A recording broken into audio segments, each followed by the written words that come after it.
우리가 이 요한복음을 보면서 이 혼인잔치, 지난 시간에 우리 혼인잔치에 대해서 이야기했을 때 우리가 좀 기쁨의 포도주를 좀 마시자, 그렇게 말씀을 좀 나눴습니다. 기쁨의 포도주는 예수님이시죠. 그래서 그 예수님께서 그 잔치의 현장의 중심에 계실 때, 그분을 초청할 때 많은 일들이 일어나죠. 물이 포도주로 변하는 그런 변화, 바뀌는 그런 변화를 우리의 삶에서 우리도 변할 수 있다라는 거, 그리고 어려운 어떤 문제가 있다면 그것을 해결하는 그 부분이 가장 큰 것은 구원이겠죠.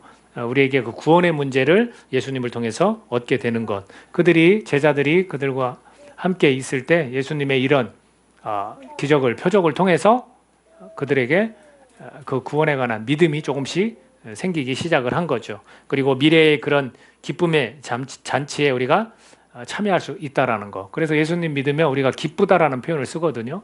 그런 기쁨, 그 기쁨은 우리 삶에 찾아오고 이 존재 가운데 찾아옵니다. 근데 그 기쁨을 전하는 일, 그 기쁨을 전하는 일이 우리에게 필요하다라는 것. 오늘 읽은 이 본문 가운데 여러분들 눈에 많이 계속 읽혀진 단어가 하나가 있어요. 증언이에요, 증언. 계속해서 증언에 관한 단어가 나왔는데 몇 개의 단어가 나왔는지 아십니까? 증언이 12번. 12번이나 이 짧은 본문 안에서 언급을 했습니다. 상당히 많이 나오죠, 증언. 예수님을 우리는 그 증언하는, 그래서 저는 예수님 믿고 그 기쁨을 제가 증언하는 그 증언자라는 이 이름을 따서 나는 기쁨의 증언자입니다 라고 제목을 한번 지어 봤습니다. 우리 본문 가운데서 이 증언하는 것 중에 우리가 읽었지만 가장 중요한 것은요, 명백해요. 가장 중요한 역할을 하는 건 하나님이에요. 하나님께서 직접 증언하시고 침례 요한보다 더 큰 증언이 있다라고 말씀하시고 침례 요한도 중요하다라고 말씀을 하셨습니다. 자, 그 내용을 가지고 한 3가지 정도만 우리 같이 생각해 볼 수 있기를 바랍니다. 첫 번째는 이 침례 요한의 사역에 대해서 한번 볼 필요가 있어요. 침례 요한의 사역. 그러니까 누군가는 전한다는 거예요. 모든 이 하나님 나라의 복음이 전파될 때 하나님께서 하시지만 누군가는 그것을 또 전한다라는 것을 보여주시죠. 33절 같이 한번 읽어보도록 하겠습니다. 33절, 자, 시작.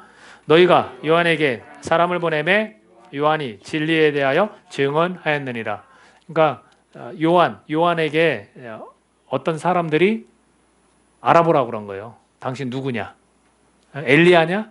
아니면 선지자냐? 너 그리스도냐? 이렇게 질문, 바리새인들이 보낸 사람이에요. 근데 그 침례 요한은 그렇지 않다라고 말을 했고, 또 그 진리라고 하는 것, 그것은 바로 예수님에 관해서 그가 말을 했다라는 겁니다. 자, 한번 찾아볼까요? 어떤 내용을 가지고 있는지 1장 한번 가보겠습니다. 29절에 34절.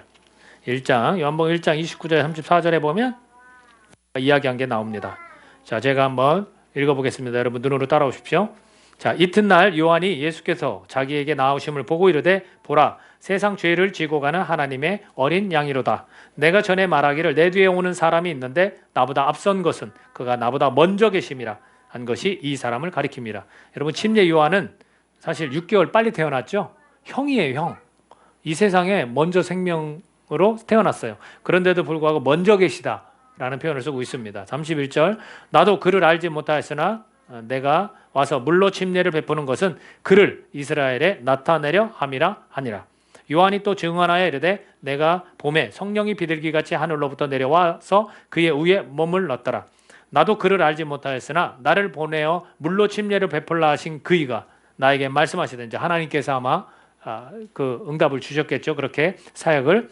자, 성령이 내려서 누구 위에든지 머무는 것을 보거든 그가 곧 성령으로 침례를 베푸는 이인 줄 알라 하셨기에 내가 보고 그가 하나님의 아들이심을 증언하였노라 하니라. 이렇게 되어 있습니다. 여러분, 침례 요한의 이 사역은 회개하라, 천국이 가까이 왔다 라는 거예요. 그리고 이 진리이신 예수님을 증언하는 거, 이것이 침례 요한의 사역입니다. 이 침례 요한의 사역과 또 하나 우리가 알아야 될 건 정체성이에요. 침례 요한의 사역과 지금 현재 우리의 사역은 같을까요? 달라요. 사역은 달라요. 그는 침례를 주는 거예요. 왜 그러냐면 예수 그리스도를 미리 준비하는 그 역할만 한다는 거예요. 우리의 사역은 각자가 달라요. 어떤 사람은 직장 내에서 사역을 할 수도 있고, 어떤 사람은 선교지에 가서 열방을 향해서 사역을 할 수도 있고, 어떤 사람은 가정에서 가족들을 위해서 사역을 할 수도 있고, 어떤 사람은 그냥 주변에 있는 모르는 전혀 모르는 사람들에게 사역을 펼칠 수도 있고, 어떤 사람은 저와 같이 이 공동체 내에서 사역을 할 수도 있는 거죠. 이 사역은 서로 다 달라요. 근데 같은 게 있어요. 그건 뭐냐면 이 정체성이라는 부분입니다. 정체성. 사역은 각자의 역할은 다르지만 정체성은 같다라는 겁니다. 어떻게 같냐면 35절에 가면 한번 같이 한번 읽어볼까요? 요한을 뭐라고 비유했는지. 자, 35절 시작. 요한은 켜서 비추이는 등불이라 너희가 한때 그 빛에 즐거이 있기를 원하였거니와 라고 예수님이 말씀하셨어요. 자, 등불이라는 거, 우리를 뭐라고 예수님께서 말씀하시냐면 너희는 세상의 빛과 소금이다. 소금과 빛이다. 이런 표현을 썼거든요. 그 사람들을 그리스도인이라고 크리스천이라고 부릅니다. 이것은 정체성이 같다는 거예요. 침례 요한이나 저희들이나 같다라는 거예요. 우리는 다 등불입니다. 크리스천입니다. 이게 비추는 거예요. 이렇게. 누구를? 예수님을 비추는 거죠. 증언하는 거예요. 누구를? 예수님을 우리가 증언하는 겁니다. 자, 침례요한의 사역에 대해서 주님께서 잠깐 설명하신 것이 있는데 그 부분이 34절입니다. 한번 읽어볼까요? 34절. 자, 시작. 그러나 나는 사람에게서 증언을 취하지 아니하노라. 다만 이 말을 하는 것은 너희로 구원을 받게 하려 함이니라. 자, 사람에게서 증언을 취하지 않지만 내가 이 말을 하는 것은 침례 요한에 대해서 언급을 하는 것은 너희로 구원을 받게 하려 함이다 라는 거예요. 그렇다면 우리의 역할이 있다라는 걸 보여주는 거 아니겠습니까? 우리의 역할이 있다라고 보여주는 거예요. 침례 요한은 요한복음 3장 30절에서 뭐라고 했냐면 그는 흥하여야 하겠고 나는 쇠하여야 하리다 이런 표현을 썼거든요.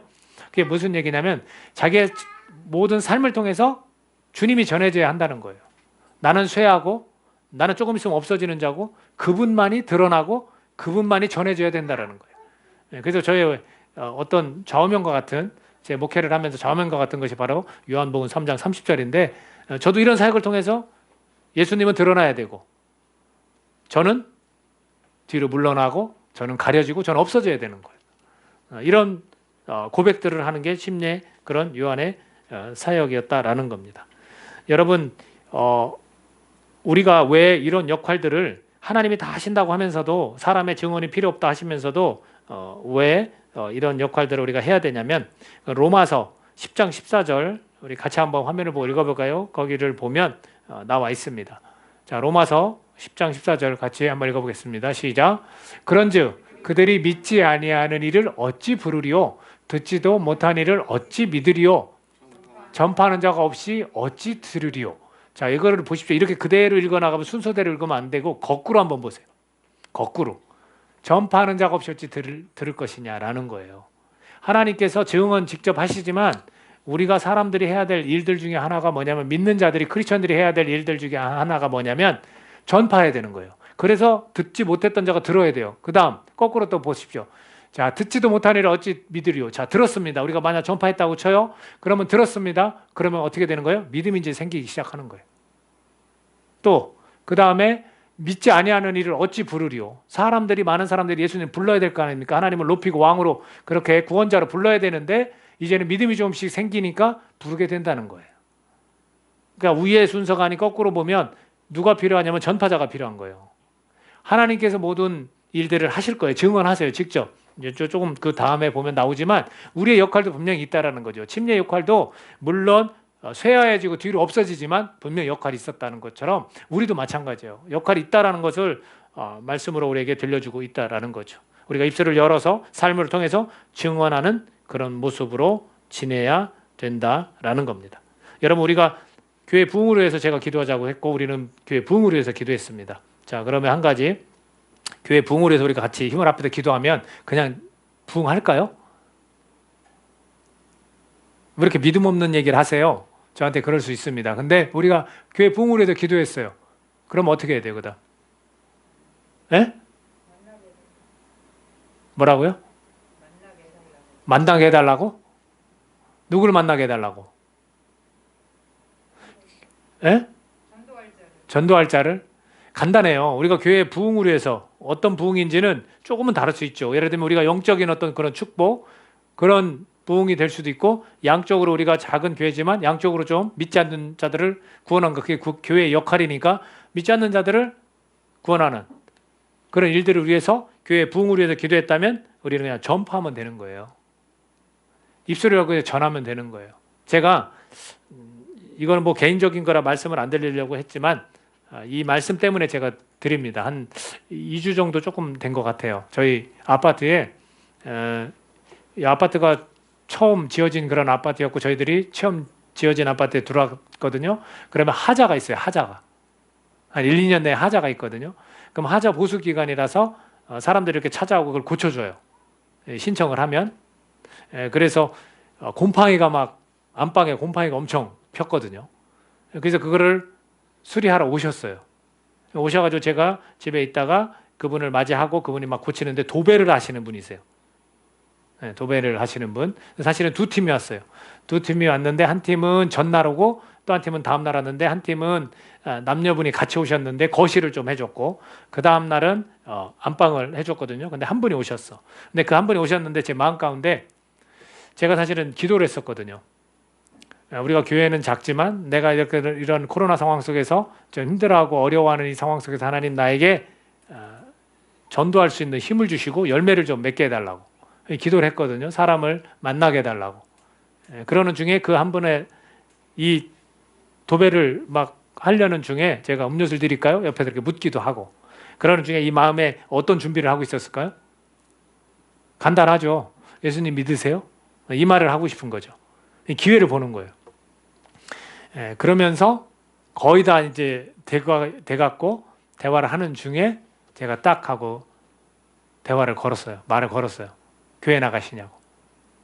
교회 다니세요? 먼저 그러시더라고요. 그래서 말이 이제 술술술 그렇습니다 하고 대화를 했어요.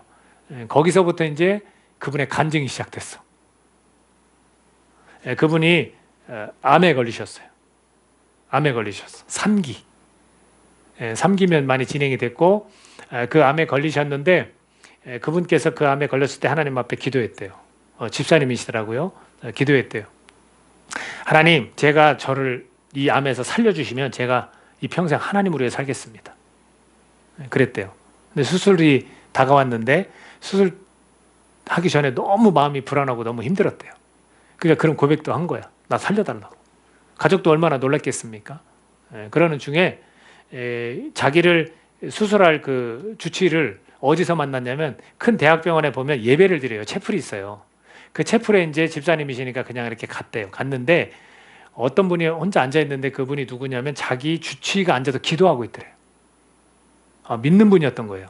그러니까 그분의 모습을 보고 마음이 그때부터 평안해졌대요.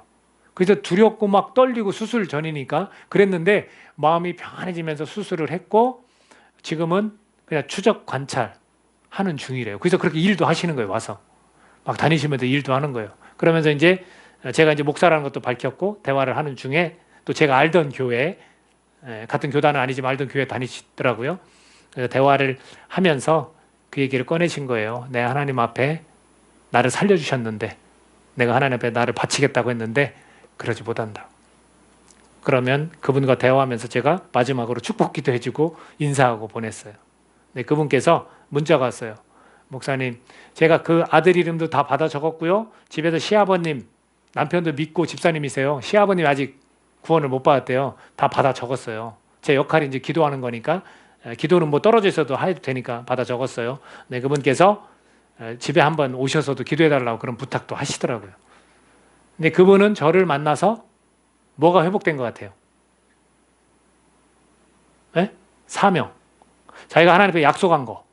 나 살려주면 주님을 위해서만 살겠다. 그랬던 게 자기 지금 마음에 걸리는 거예요. 그래서 그걸 위해서 제가 기도하고, 집사님, 무엇이 주님을 위해서 하는 것 같아요? 했더니 그 가족, 아들 둘이 있었는데 어렸을 땐 나갔지만 지금 안 나가요. 결혼을 다 했고. 그러니까 구원할 사람, 며느리부터 시아버지부터 구원할 사람이 많은 거예요. 집사님, 그 가족들을 위한 것이 주님께 바치면서 사는 거예요 라고 제가 권해드렸어요. 여러분, 우리가 기도하고 이 전파하는 게 제가 하는 게 없이 하나님이 다 하신다는 우리 믿음이 있으면 어렵지 않아요. 그분이 받아들일 수도 있고 그렇게 믿는 분일 수도 있고 잠자는 그리스도인일 수도 있어요. 그냥 우리는 입술을 열어서 그 증언하면 되는 거예요. 예수님 믿으세요? 예수님이 구원자십니다. 우리의 죄를 위해 십자가를 달려 죽으셨습니다. 그리고 그는 부활했습니다. 우리 그를 믿으면 영원한 생명을 얻습니다. 간단하게 그냥 말하면 돼요. 근데 이렇게 어렵지도 않아요. 거기까지 가지도 않아 보니까 제가 해보니까 교회 다니세요? 부터 시작해서 예수님 믿으세요? 하면 그냥 여기서 끝이에요. 제가 말씀 못 드리지만 이 2, 3주 내에 2가정이 더 있어요. 제가 만났어요. 우리가 그렇게 기도했으면 만나게 해주신다고요. 그 다음 우리 문제가 뭐예요? 우리가 입술을 열어 전하는 거예요. 예수님 믿으세요? 한 분은 말씀 뭐 안 드린다고 했지만 그냥 말씀드리면 40년 동안 쉬었던 분이에요. 어머니 같은 분이에요. 지금 제가 지금 교회를 이끌고 있거든요. 너무 감사하더라고요. 너무 감사해요. 나는 아무것도 아니지만 하나님께서 일하신다고 했으니 그냥 입술을 열어서 전하면 주님께서 그냥 일하시는 거예요. 꼭 믿는 사람이 아니라 하나님을 떠났던 사람도 그렇게 있거든요. 그러니까 너무 어려워지지 말자고요. 우리가 부흥을 해서 기도했으면 하나님께서 일하실 거니까 그냥 입술을 여는 거예요. 예수님 믿으세요라고 말하면 끝이에요. 여러분. 여러분 주변에 많잖아요. 만나는 분. 저처럼 그냥 일시적으로 만나는 분이 있어요. 그게 더 쉬워요. 여러분. 자꾸 친구들 뭐 어려워요. 그거 맨날 전해야 소용없어. 이미 알고 있어. 내 예수님 믿는 거 알고 있기 때문에 그 사람들한테는 내 삶으로 보여주면 돼. 근데 처음 만나는 사람들 있죠. 잠깐 만나는 사람들. 그 사람들한테 그냥 전하는 거예요. 내가 어디 손님 왔든 일을 하러 갔든 그냥 전하는 거예요. 얼마나 편하고 좋습니까? 그 다음 작업은 내가 보이지 않는 곳에서 계속 기도하고 이제 하나님이 일하시도록 그렇게 하면 저희 교회가 부흥할 줄로 믿습니다. 2번째를 보면요. 나는 내 기쁨을 그렇게 증언하고 싶어서 이제 앞으로도 그렇게 이제 살 거고요. 제가 사실은 이 교회만 볼 때는 너무 내 자신이 위축되고 힘들어요. 그래서 나의 교구, 나의 목회를 좀 넓혀 주십시오. 내가 그렇게 기도하면서 그냥 만나는 사람한테 전하기로 내가 마음먹은 거거든요. 근데 그렇게 할 수 있는 이유가 오늘 2번째 나옵니다. 그게 뭐냐면 더 큰 증거가 있다라는 거예요. 36절 같이 한번 읽어볼까요? 36절 오늘 본문 말씀 36절 읽습니다. 시작. 내게는 요한의 증거보다 더 큰 증거가 있으니 아버지께서 내게 주사 이루게 하시는 역사 곧 내가 하는 그 역사가 아버지께서 나를 보내신 것을 나를 위하여 증언하는 것이요 라고 되어 있습니다. 분명히 아버지께서 하나님이 나를 보내셨어요. 이 땅 가운데. 근데 나를 위해서 증언하시는 게 역사가 그렇다는 거예요. 이게 더 큰 증거라는 거예요.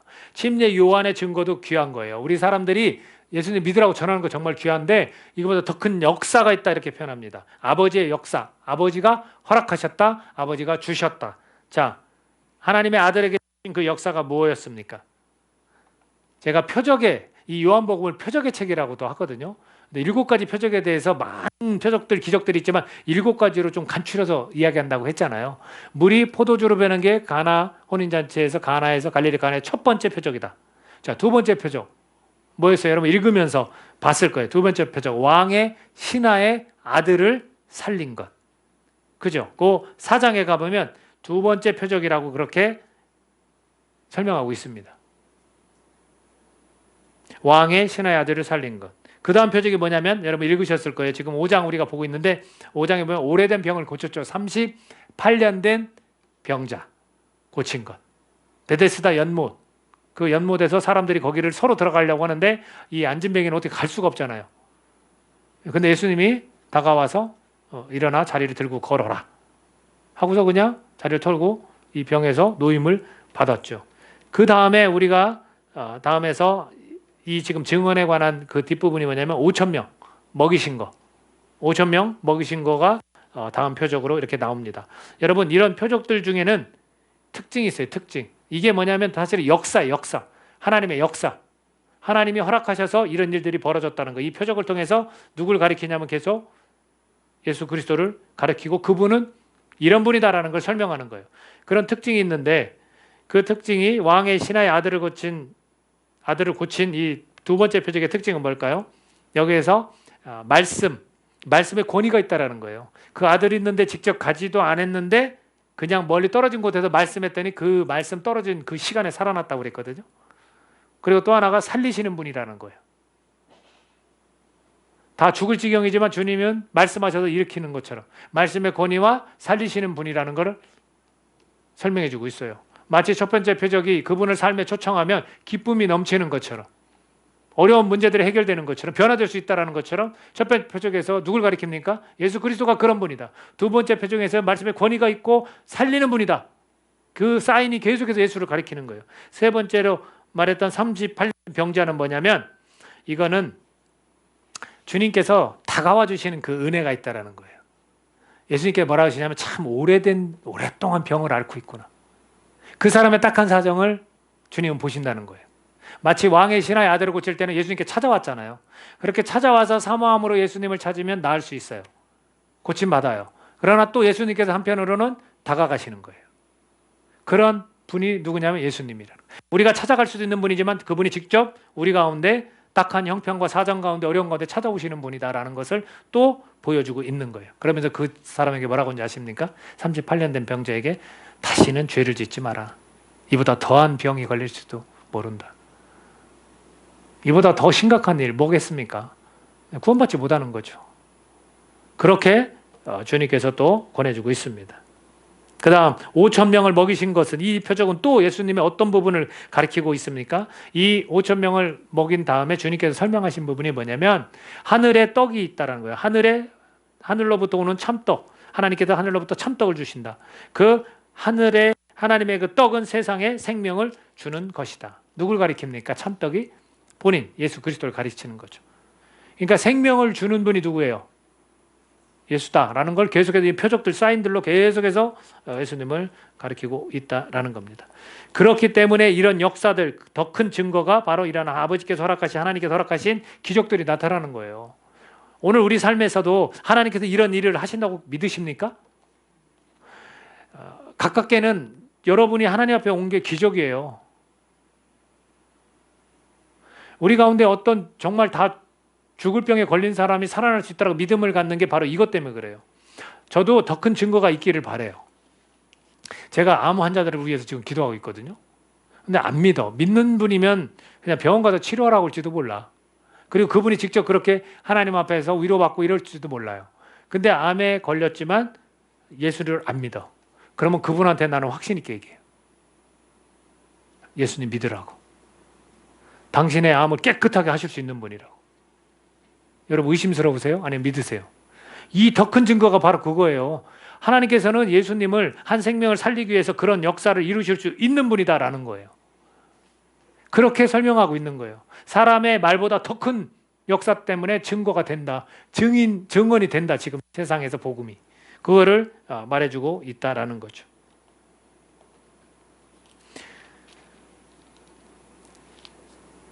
요한복음 36장, 요한복음 6장 32, 33절 같이 읽어보는 게 좋을 것 같습니다. 자, 요한복음 6장 32, 33 같이 읽습니다. 한 장 넘겨서. 자, 시작. 예수께서 이르시되 내가 진실로 진실로 너에게 이르노니 모세가 너에게 하늘로부터 떡을 준 것이 아니라 내 아버지께서 너에게 하늘로부터 참떡을 주시나니 하나님의 떡은 하늘에서 내려 세상에 생명을 주는 것이니라. 이제는 이것이 편만해진 거예요. 이제 된 거예요. 그러니까 이 참떡에 관해서 우리가 전하면 그 속에서 하나님의 역사하심을 허락하시고 주신 것 때문에 더 큰 증거가 될 수 있다라는 거죠. 그러니까 우리의 역할 외에 하나님의 이런 중요한 그런 역할을 우리가 믿어야 되는 거예요. 하나님께서 그 일을 해주시기를 믿어야 되는 거예요. 근데 우리가 자꾸 부담 갖는 거지. 내가 전해야 되고 내 전한 것도 저 사람이 받아들여야 된다. 이거 엄청난 부담이에요. 그렇게 가르치신 적이 없어. 그게 무슨 기쁨이 거기가 어디 있어요? 부담감만 있지. 우리는 그냥 즐겁고 기쁘게 전하는 거예요. 하나님은 이런 더 큰 역사를 이루시는 분이기 때문에 그걸 이미 예수 그리스도에게 허락하셨기 때문에 예수 그리스도가 전파되는 곳에 이런 역사도 나타날 수 있다 없다? 있다라는 거죠. 그러니까 기쁜 거예요. 우리는. 그렇게 하시니까 하나님께서. 마지막 세 번째가 뭐냐면 친히 예수님을 위해서, 나를 위해서 하나님께서 증언하셨다라는 부분이 나와요. 예수님이 이 기적들을 일으킨 것, 이거 하나님께서 허락하셔서 역사가 일어났다고 외에 친히 나를 위해서 하나님이 증언하셨다는 표현. 37절입니다. 같이 한번 읽어볼게요. 37절 읽습니다. 시작. 또한 나를 보내신 아버지께서 친히 나를 위하여 증언하셨느니라. 너희는 아무 때에도 그 음성을 듣지 못하였고 그 영상을 보지 못하였으며 라고 되어 있습니다. 자, 상반절에 뭐라고 되어 있냐면 나를 보내신 아버지께서 친히 나를 위해서 증언하셨다. 하나님도 증언하셨대요. 이게 분명한 사실이라는 것을 보여주셨대요. 그러면 여기에서 도대체 이 하나님이 하신 증언은 뭘까? 더 밑으로 내려가 보면 나와 있습니다. 자, 39절입니다. 39절이 하나님께서 증언하신 겁니다. 39절 같이 읽습니다. 시작. 너희가 성경에서 영생을 얻는 줄 생각하고 성경을 연구하거니와 이 성경이 곧 내게 대하여 증언하는 것이니라. 자, 하나님의 증언은 뭐냐면 성경. 이거 성경이에요, 이 성경. 이 성경을 통해서 자, 사람들이 이 유대인들이 엄청 성경을 연구하잖아요. 근데 그 성경이 누굴 가리킨다고요? 예수 그리스도를 가르친다고. 하나님께서 증언하시는 것, 하나님께서 친히 예수 그리스도를 위해서 증언하시는 것은 뭐냐면 성경인 거예요. 성경. 영생을 얻을 줄로 알고 성경을 보지만 가까이 하지만 정작 그들은 그곳에서 참떡 예수님을 발견하지 못한다라는 거죠. 그래서 우리가 기쁨으로 예수 그리스도를 증언할 수 있는 것은 이 성경을 봐야만 가능한 거예요. 성경의 내용을 알고 있어야 돼요. 성경의 내용이 누구를 가리키기 때문에? 예수님. 이게 하나님의 증언인데 하나님께 직접 일해 주시는데 왜 성경을 가까이 안 합니까? 성경을 가까이 하는 거예요. 읽는 것만 해도 은혜예요. 왜? 읽으면서 계속해서 이게 무슨 얘기지? 그냥 예수 그리스도 생각하게끔 되는 거예요. 아, 이거 예수 그리스도에 관한 이야기구나. 성경의 이 수많은 역사 속에서 하고 싶은 얘기가 하나님의 놀라운 섭리 계획이구나. 예수 그리스도를 보내셔서 그분을 통해서 생명을 이 땅 가운데 이 세상 가운데 뿌리는 거예요. 거기 중에서 하나님이 일하시지만 이 성경을 통해서 일하시지만 그냥 우리는 작은 역할을 하는 거예요. 입술을 열어 전파하는 거. 그것을 지금 예수님께서 말해주고 있다라는 겁니다. 근데 43절에 보니까 이 사람이 참 묘해요. 이 세상이. 이러한 진실과 진리와 사실을 잘 안 받아들입니다. 43절 같이 읽어볼까요? 43절 시작. 나는 내 아버지의 이름으로 왔음에 너희가 영접하지 아니하나 만일 다른 사람이 자기 이름으로 오면 영접하리라. 신기하죠? 예수님 잘 안 믿어요. 세상이 이렇다는 거예요. 빛을 거부하는 거예요. 어둠이. 근데 사람의 이름으로 오면 영접하는 거예요. 세계에는 지금이란 뉴스를 잠깐 봤는데 참 마음이 아팠어요. 유대인들 지금 팔레스타인 보셨어요 혹시? 200명이 넘는 사람들이 죽은 거? 미사일을 쏘고 난리예요. 자기 주거지 막 우리 거다 서로 싸워요. 팔레스타인하고 그 유대인들하고. 유대인들이 예수 믿어요? 안 믿죠. 서로 먼저라는 거예요. 이런 걸 보고 참 예수님이 오셨으면 평화를 주신 거잖아요. 그러니까 이 예수님 믿으면 얼마나 좋겠어요. 그런 일이 벌어지지 않겠죠. 많은 사람들이 엉뚱한 것을 따르고 영접한다라는 거죠. 우리도 사실 우상이 널려 있잖아요. 우리도 사실 우상과 얼마나 가까이 지내요. 모든 게 다 우상이에요. 사실 다른 종교가 우상이 아니에요. 나의 우상들이 얼마나 많아요. 내가 더 관심 갖는 거, 성경을 연구하는 게 아니라 다른 걸 연구하고 있어요. 우리 자녀들이 지금 여기 있잖아요. 애들 뭘 연구하고 있는 줄 알아요? 이 스마트폰을 연구하고 있어요. 얼마나 이거를 가까이에서 막 예배 끝나고 가면 집에 가면 뭐 보는 줄 알아요? 이거 봐요. 우리가 이런 시대에 살고 있어요. 어떻게 할 거냐고요. 하나님이 직접 증언하시는 거예요. 나중에 진짜 주님 나라 가서 우리 칭찬받을 사람 없어지는 그런 현상이 나타나면 어떡할 거예요? 하나님이 다 증언하시는 거예요. 세상 끝날까지. 그러면 예수님 분명히 오신다고 약속하셨잖아요. 하나님이 저 땅끝까지 전하시는 거예요. 그냥 하나님이 하신다고. 우리는 뭐하고 삽니까? 우상과 친구하면서 다른 것들을 영접하면서. 여러분 지금 이 본문을 통해서 보여주는 게 뭐냐면 악의 세력이 있고요. 방해 세력들이 있어요. 그리고 인간의 본성에 대해서 얘기해주고 있어요.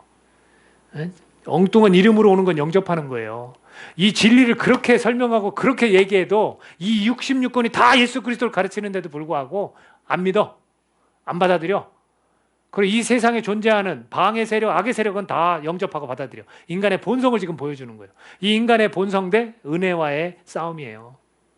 이게 지금 이 땅 가운데 참복을 주셔서 이 은혜가 쫙 하고 이 시대 가운데 다 퍼지게 해주셨다고요. 하나님이 일하시고 더 큰 역사들이 나타나고.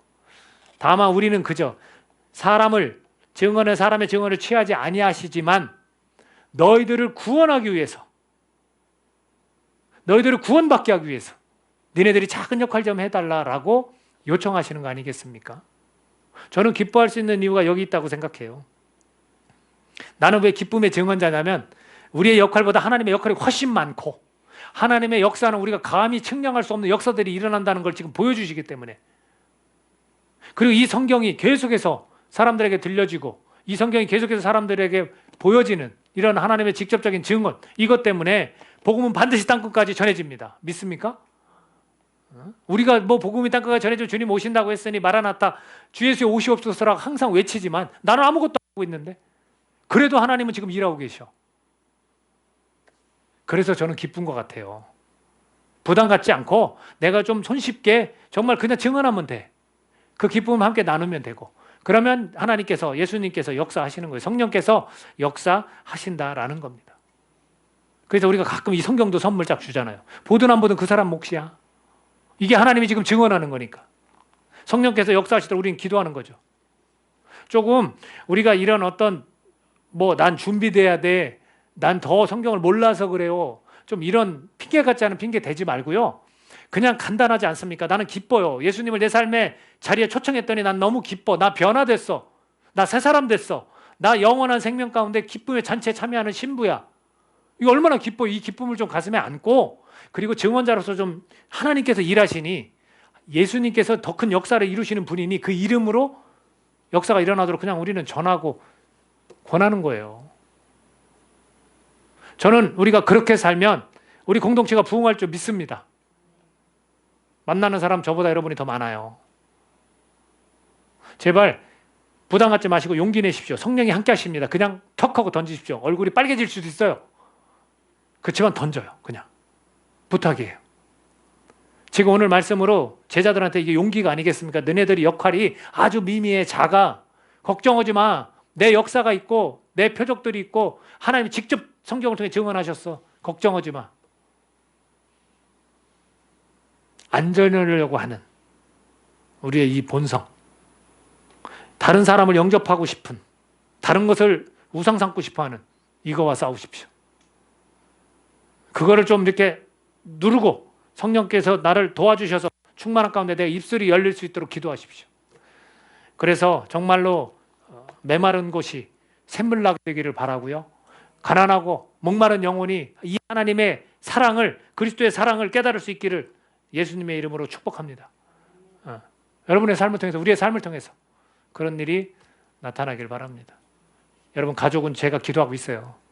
여러분들도 열심히 그냥 기도하시고, 쉽진 않아요. 친구, 가족 정말 어려워요. 그러나 문 영혼들 있잖아. 거기 쉬워, 괜찮아. 좀 내가 기쁨으로 전해요. 예수님 믿으세요. 그냥 그거만 딱 던지세요. 아주 내가 이 마스크 엄청 잘 받더라고요.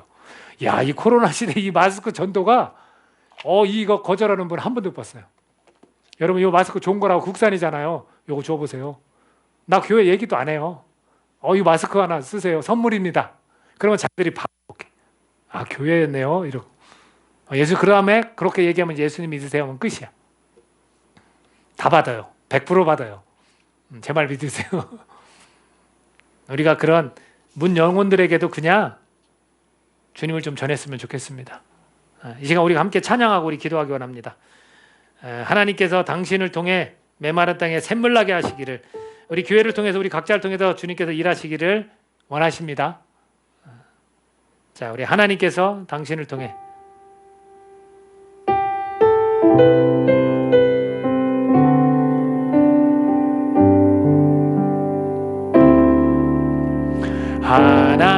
하나님께서 당신을 통해 메마른 땅에 샘물나게